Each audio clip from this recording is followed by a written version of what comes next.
Hello everyone, आज हम love to hate you drama को एक्सप्लेन करने वाले हैं। ये एक कॉमेडी लव ड्रामा है, तो चलिए शुरू करते हैं।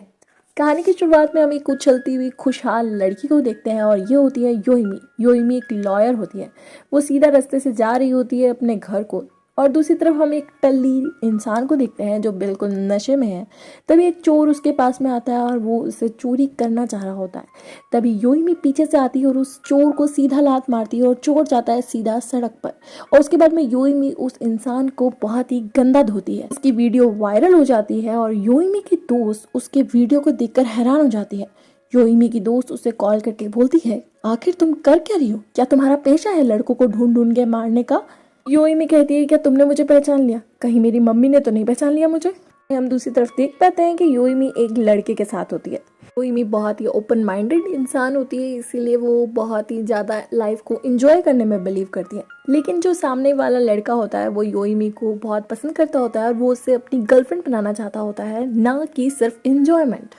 योइमी ये जानकर बहुत खुश होती है और उसे बताती है कि मेरी लाइफ में लड़कों की कैटेगरीज अलग अलग है। सबसे पहली, वो लड़के जो सिर्फ वन नाइट स्टैंड करना ही पसंद करते हैं, उन्हें कोई फर्क नहीं पड़ता कि सामने वाला कौन है। दूसरे लड़के जो इतनी आसानी से मान जाए, वो मुझे पसंद नहीं है। और तीसरे जो ऑलरेडी मैरिड हो या जिनकी गर्लफ्रेंड हो। लेकिन इन सारी कैटेगरी में एक और आती है, वो लड़के जो रोमांटिक मूवीज को रियल लाइफ में कन्वर्ट करना चाहते हो। और वो टाइप होता है योइमी का करंट वाला लड़का। योइमी अपने साथ वाले लड़के के साथ बहुत खुश हो रही होती है, तभी सामने से एंट्री होती है जिनसो, जो कि योइमी का बॉयफ्रेंड। जिनसो जो खुद किसी दूसरे लड़की के साथ होता है। योइमी और जिनसो दोनों एक दूसरे को देख के हैरान हो रहे होते हैं, साथ ही सबसे ज़्यादा हैरान होते हैं उनके करंट पार्टनर्स। योइमी एक्सप्लेन करती है कि मैं और जिनसो पिछले 6 महीने से डेट कर रहे हैं और हम पिछले 8 साल से एक दूसरे को जानते हैं। ये जानने के बाद दोनों के दोनों करंट बॉयफ्रेंड एंड गर्लफ्रेंड दोनों को छोड़ कर वहाँ से चले जाते हैं। पर जिनसू को अपनी करंट गर्लफ्रेंड को जाते हुए दुख हो रहा होता है और योइमी उसका सहारा बनते हुए कहती है, ओ माय गॉड, तुम्हारी जानू तो जानी दुश्मन बनकर चली गई। जिनसू बता रहा होता है, हम पिछले 6 महीने से डेट कर रहे हैं, लेकिन मुझे ऐसा नहीं लगता क्योंकि तुम मुझे चीट कर रही हो। तो योइमी बताती है, वो तो तुम भी कर रहे हो, हम और तुम बिल्कुल सेम सेम है। इसके बाद योइमी जिनसू की गर्लफ्रेंड के पास जाती है और उसे समझाने की कोशिश करती है कि देखो, तुम गुस्से में हो, तुम्हें ड्राइव नहीं करना चाहिए। हाँ, वो लड़की ये जानना चाह रही होती है कि तुम्हें सब कुछ पता था तो तुमने होने क्यों दिया। योइमी बताती है कि लड़के ऐसे ही करते हैं, क्यों ना हम भी उनसे कुछ सीखें। दूसरी तरफ हम नांग खांगू को देखते हैं, जो एक बहुत ही जाना माना एक्टर होता है और सब उसकी एक्टिंग को बहुत पसंद करते हैं। आज उसे बेस्ट एक्टर अवार्ड मिल रहा होता है, तब वो अपनी एक छोटी सी स्पीच में अपने सबसे करीबी दोस्त डू वॉन जिन का नाम लेता है। डू वॉन जिन एक्टर नहीं होता, नांग खांगू के साथ काम करने वाला उसका सबसे खास दोस्त होता है। इसके बाद दोनों दोस्त मिलकर कामयाबी की खुशी में पार्टी कर रहे होते हैं। हम योइमी की मॉम को देखते हैं, जो बहुत सारे लेटर्स पढ़ रही होती है और ये लेटर्स आए होते हैं मैरिज ब्यूरो से, जहाँ पर वो योइमी की शादी का दावा कर रहे होते हैं। और ये बात योइमी के फादर को बिल्कुल भी पसंद नहीं आ रही होती है। तभी योइमी आती है वहाँ पर, वो अपने पेरेंट्स को बैंक की डायरी देती है जिसमें बहुत सारे पैसे डाले हुए होते हैं और ये देखकर उसके पेरेंट्स हैरान हो जाते हैं। योइमी कहती है, ये पैसे वो हैं जो आपने मुझे लॉयर बनने में मदद करे थे। असल में योइमी के पेरेंट्स नहीं चाहते होते हैं कि वो एक लॉयर बने, लेकिन अब योइमी के लॉयर बनने के बाद उसकी सक्सेस को देखकर उसके पेरेंट्स खुश होते हैं, लेकिन योइमी अब उनके साथ नहीं रहना चाहती होती है। असल में योइमी इतनी बड़ी लॉयर नहीं होती है जितना उसने अपने पेरेंट्स को बताया होता है। उसे क्लाइंट भी बहुत मुश्किल से मिलते होते हैं और उसके लॉ फॉर्म में सिर्फ वो और उसका पार्टनर ही काम करते होते हैं। आज उसे अपने क्लाइंट के रूप में अपने दोस्त संघू को बचाना होता है, जिसे पैसों की धोखाधड़ी में फंसाया गया है। इसके बाद वो संघू को डिनर कराती है, जहाँ वो उसको बता रही होती है कि सब ठीक हो जाएगा, लेकिन संघू को गुस्सा आ रहा होता है और उसका मन कर रहा होता है कि उन धोखेबाजों को वो जान से मार दे। वहीं हम हांगजिंग को देखते हैं, जो खूबसूरत बीच के सामने शूटिंग कर रही होती है। असल में हांगजिंग खांगू की को एक्टर होती है। खांगू को स्टोरी लाइन के साथ साथ उसकी को एक्टर बिल्कुल भी पसंद नहीं आ रही होती है। तभी डूवोन वहाँ आता है और उसे समझाता है कि देखो, तुम्हें नहीं देखना तो मत देखो ना, और चलो अब हमें साथ में रिहर्सल करनी है। रिहर्सल का नाम सुनते ही कांगू खुद को मनाने की कोशिश कर रहा होता है। इसके बाद दोनों चलते चलते जा रहे होते हैं, जहाँ सारी लड़कियां इन दोनों को ही देख रही होती है। कांगू को भी लड़कियां बहुत पसंद करती होती है, लेकिन डू वॉन का चार्म लड़कियों के प्रति कुछ अलग ही होता है। इसके बाद में डू वॉन और नांग खांगू एक किसिंग सीन की प्रैक्टिस कर रहे होते हैं, जो सच में काफ़ी ज़्यादा ही रोमांटिक होता है। लेकिन एक्सीडेंटली वो सच में किस कर लेते हैं। इन दोनों का ऐसा इरादा नहीं था, लेकिन पीछे से आया स्टाफ मेंबर उन्हें देख लेता है और वो समझ नहीं पाता कि आखिर यहाँ चल क्या रहा है। वो जाने लगता है, तभी डुवोन उसे रोकते हुए कहता है, हम सिर्फ रिहर्सल कर रहे थे और तुम किस लिए आए हो ये बताओ।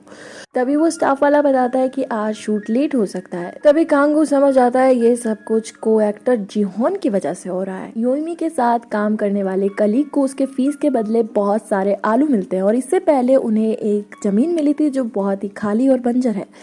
योइमी कहती है, हमेशा हमारे साथ ही ऐसा क्यों होता है, वो फीस की जगह हमें ये सब क्यों दे देते हैं। तभी योइमी को संगू का कॉल आता है, जहां वो बता रहा होता है कि उसे पता चल गया है कि वो धोखेबाज कहाँ छुपे हुए हैं और वो उनके पीछे जा रहा है। योइमी को याद आता है कि संगू को तो उन्हें मारने का फितूर चढ़ा हुआ है, इसलिए वो कुछ गलत ना कर ले, इसलिए वो अपने कोलीग को पुलिस को कॉल करने के लिए कहती है और वो संगू के खुद पीछे जाती है। हांगजी एक बहुत ही नखरे वाली एक्टर होती है और वो चाहती होती है कि उसे एड्स मिले, इसीलिए वो मेकअप ना करने का एक फिजूल बहाना बनाती है, जिस कारण डायरेक्टर उसे बनाने की कोशिश कर रही होती है, लेकिन हांगजिंग नहीं मान रही होती है। तभी कांगू डुवो को कहता है कि मैं उसे मनाने जा रहा हूँ। डुवो उसे रोकता है क्योंकि वो कहता है, तुमने पहले भी ऐसा किया है और तुम्हारे चक्कर में लड़कियां रोने लग जाती है। कांगू दिलासा देते हुए बोलता है कि मैं ऐसा नहीं करूँगा, मैंने मेडिसिन ले ली है। डुवोन उसे तब भी रोक रहा होता है, लेकिन कांगू नहीं मानता।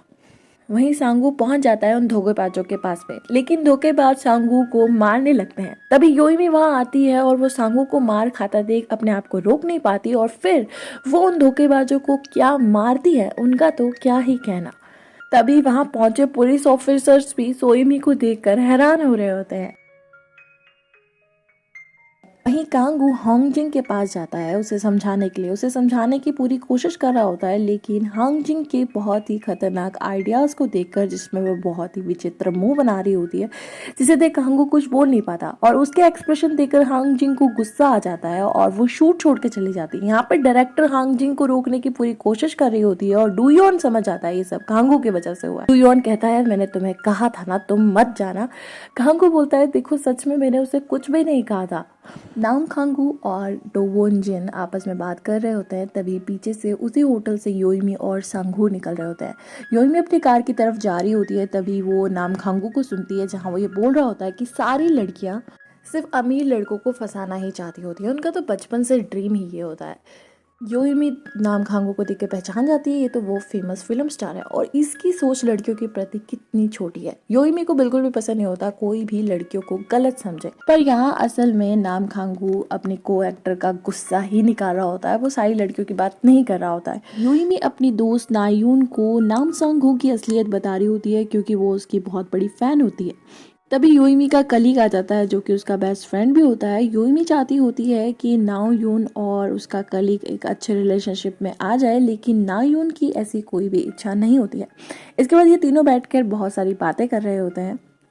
वहीं डूयून डायरेक्टर और डायरेक्टर की सेक्रेटरी को संभालने की कोशिश कर रहा होता है और उन्हें समझा रहा होता है कि सब ठीक हो जाएगा। इसके बाद वो उन्हें ड्रॉप भी करता है। योइमी, नायून और उसका कलीग जब तीनों साथ में बैठकर बातें कर रहे होते हैं, तो ये डिसाइड करते हैं कि ये तीनों साथ में एक घर में रह सकते हैं, लेकिन नायून बहुत अच्छे से जान पसंद करता है, इसलिए उसकी फीलिंग्स को चेक करने के लिए वो दोबारा उसका हाथ पकड़ती है और उसके कलीग की फीलिंग्स फिर से सामने आ जाती है।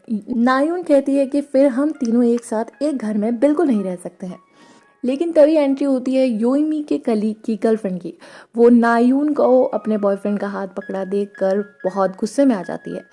यहाँ पर सबसे ज़्यादा हैरान होते हैं योइमी और नायून, क्योंकि उन्हें नहीं पता था कि योइमी का कलीग ऑलरेडी एक रिलेशनशिप में है। उसकी गर्लफ्रेंड नायून को बहुत भला बुरा बोल रही होती है। इसके बाद योइमी का कलीग अपनी गर्लफ्रेंड को यहाँ से ले जाता है। यहाँ पे सबसे ज्यादा हैरान होती है योइमी, जिसे नहीं पता था वो पिछले 3 साल से अपने बेस्ट फ्रेंड और अपने कलीग के साथ काम कर रही है, वो ऑलरेडी रिलेशनशिप में है। नायून उसको समझा रही होती है कोई बात नहीं सब ठीक है, लेकिन योइमी को बहुत ज़्यादा बुरा लग रहा होता है क्योंकि उसने नायून और उसके कलीग की रिलेशनशिप की बात की होती है। इसके बाद में वो बोलती है कि प्लीज़ तुम किसी पर भी विश्वास मत करना, चाहे किसी का सजेशन मैं ही क्यों ना दूँ। इसके बाद में हांगजी को सही रास्ते पर लाने के लिए नांग खांगू 2 लॉयर्स को भेजता है। जहां वो बताते हैं कि हांग जी ने अगर लास्ट मोमेंट पे क्विट किया तो उन्हें बहुत ही बड़ा जुर्माना भरना पड़ेगा। हांग जी के सुपीरियर समझ चुके होते हैं कि अब ये कुछ गड़बड़ मामला हो रहा है, इसलिए वो हांग जी को शूटिंग पर वापस जाने को कहते हैं। लेकिन हांग जी नांग खांगू को इंसल्ट करने लगती है। तभी लॉयर्स बोलते हैं, देखिए अगर आपने ऐसा भी किया तो आप पर मानहानि का भी केस हो सकता है। इसके बाद लॉयर्स की बहुत खतरनाक बातों को सुनकर हांग जी फाइनली मान ही जाती है। वहीं हम देख पाते हैं कि जब ये दोनों लॉयर्स अपने ऑफिस में जाते हैं तो वहाँ इनकी मुलाकात होती है मिसेस चॉय से। मिसेस चॉय बहुत बड़ी क्लाइंट होती है और वो डिवोर्स फाइल करना चाहती होती है, लेकिन इन दोनों से उनका केस हैंडल नहीं हो रहा होता है। तभी सुपीरियर कहते हैं कि आप टेंशन मत लीजिए, हम सब हैंडल कर लेंगे। लेकिन मिसेस चॉय चाहती होती है कि उनका केस कोई फीमेल लॉयर लड़े, क्योंकि उनकी कंपनी में कोई भी फीमेल लॉयर नहीं होती है। इस सुपीरियर बोलते हैं कि आप टेंशन मत लीजिए मैम, अगर आपको फीमेल लॉयर चाहिए तो हम अपॉइंट कर लेंगे। यहाँ पर वो दिल से ऐसा नहीं चाहते होते हैं, लेकिन मिसेस चॉय एक बहुत अच्छी पैसे वाली पार्टी है, इसलिए वो उन्हें खोना नहीं चाहते हैं। इसके बाद हम योइमी की मॉम को देखते हैं, जो योइमी के नए घर का उसके फादर को टूर दे रही होती है, जहाँ उसके फादर बिल्कुल भी इंटरेस्टेड नहीं होते हैं इन सब के बीच में। इस घर में योइमी और योइमी की फ्रेंड ही रहने वाली होती है। तभी योइमी की मॉम देखती है कि योइमी कहीं जा रही है। योइमी की मॉम कहती है, तुम कहाँ जा रही हो, तुम अभी तो आई हो। योइमी कहती है बहुत काम है। इसके बाद योइमी चली जाती है। वहीं हम हकीकत देख पाते हैं, जो योइमी ने अपने घर वालों को दिखाया था वो झूठ था। असल में योइमी जिस लॉ फॉर्म में काम करती होती है वहाँ तो काम भी बड़ी मुश्किल से ही मिलता होता है, इसलिए वो एक नई जॉब ढूंढ रही होती है। लेकिन हर इंटरव्यू में हर कोई उसे एक ही बात कहता, हम टच में रहेंगे, जब भी जरूरत होगी हम आपको कॉल करेंगे। योइमी की आस धीरे धीरे टूटने लगती है। इसके बाद में जब योइमी उदास होकर बैठी होती है तो उसकी दोस्त उसको पीछे से आकर सपोर्ट देती है, कोई बात नहीं, सब ठीक हो जाएगा। साथ ही दोस्त ये बोलती है, अगर पैसे नहीं थे तो हमने इतना महंगा अपार्टमेंट खरीदा है क्यों। अब यहाँ योइमी अपनी दोस्त को सहारा दे रही होती है, तुम टेंशन मत लो, इसका रेंट हम पार्ट टाइम जॉब करके भर देंगे। दोनों दोस्त आपस में बात कर रही होती है। तभी योइमी को मैसेज आता है एक लॉ फॉर्म से, जिसको देखकर योइमी और योइमी की दोस्त दोनों ही हैरान हो जाती है। योइमी की दोस्त बहुत खुश हो रही होती है कि योइमी को इंटरव्यू का लेटर आया है। वहीं योइमी थोड़ा उदास हो रही होती है और हैरान भी कि इस लॉ फॉर्म में तो मेरा बॉयफ्रेंड काम करता है, लेकिन योइमी के पास में सिर्फ यही ऑप्शन होता है। इसके बाद में योइमी इंटरव्यू देने पहुंचती है। वहीं हम इंटरव्यू का सीन देखते हैं, जहां पर सिर्फ योइमी ही एक लौती लड़की होती है, सारे के सारे लड़के होते हैं और सब जने योइमी को देख रहे होते हैं कि भला एक लड़की यहाँ क्यों आई है। हम देख पाते हैं इसी लॉ फॉर्म के अंदर नांगचिंग और डुओ ने भी अपना केस फाइल किया था हांगजिंग के प्रति, इसलिए वो यहाँ पर अपनी बातचीत आगे करने आए होते हैं। उन्हें उस लॉ फॉर्म में देखकर ऑलमोस्ट सारी लड़कियाँ क्रेजी हो रही होती हैं। वहीं हम मिस चॉय को देखते हैं, जो अंदर जा रही होती है और सब जनों को देख रही होती है। तभी मिस चॉय की नज़र पड़ती है योइमी पे और वो योइमी को देखकर मन ही मन सेलेक्ट कर लेती है कि यही वो बंदी होगी। लेकिन उनके घूरने का तरीका इतना अलग था कि योइमी उनके जाने के बाद शीशे में खुद का चेहरा देखती है, क्या मेरे चेहरे पे कुछ लगा हुआ है। फिर वहाँ पर नाम खांगू और डुओ आ जाते हैं, जहाँ पर जैसे ही योइमी नाम खांगू को दिखती है तो उसे वो बातें याद आ जाती है जो नाम खांगू ने लड़कियों के प्रति बोली थी। योइमी को बहुत गुस्सा आ रहा होता है और वो कहती है, मैं ऐसा नहीं करना चाहती थी, लेकिन तुमने जो बोला वो सही नहीं था। और साथ ही योइमी अपने पैर को आगे करती है और नाम खांगू को सीधा नीचे गिरा देती है। ये थी अब तक की कहानी। अगर आपको कहानी पसंद आई हो तो प्लीज़ चैनल को लाइक और सब्सक्राइब जरूर कर देना और यहाँ तक सुनने के लिए शुक्रिया। मिलते हैं नेक्स्ट वीडियो में।